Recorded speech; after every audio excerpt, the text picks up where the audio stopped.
The title of this writing is Doesn't Work. Just because it doesn't work for you doesn't mean it doesn't work. So said the grasshopper one morning.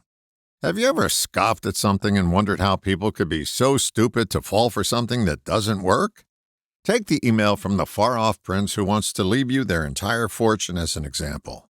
Just send us your social security number and banking information and we'll deposit your money within 24 hours. That email doesn't work for me, but it's obviously working on somebody or they wouldn't keep sending it. There is another angle to doesn't work that galls me even more. It's the person who judges something in their head as unworkable without doing the required work. That would be the person who says, gyms don't work for me. Yes, they do, but you have to work at it. You may not like going to gyms, but that doesn't mean they don't work. Nothing works unless you work at it. Reminds me of a TV show I saw once.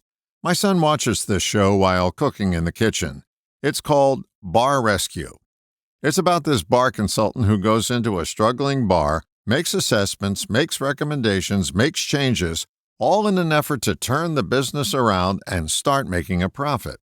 The consultant is an in-your-face guy that I have a hard time warming up to. He's loaded with anger, but he has a boatload of know-how and uses both of those things to build successful businesses. I may not like him, but I can't argue with his ability to make things work. I watched this one episode where he ran into an equally angry bar owner who was adamant that this consultant's strategies wouldn't work. The bar owner was so consumed with doesn't work that it got in the way of his business working. He was arguing for his limitations throughout the show and oppositional to anything offered to improve his bar and his bottom line. Even after the metamorphosis and improved revenues, he still hadn't matured.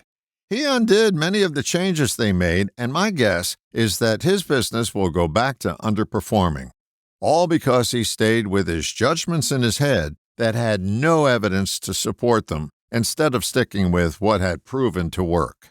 If you're holding on to beliefs that aren't working for you, you may have to go to this guy's bar and tout all the things you know won't work and refuse to do them.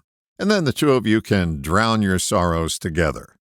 Bottom line, if you're arguing for your limitations, that doesn't work. All the best, John.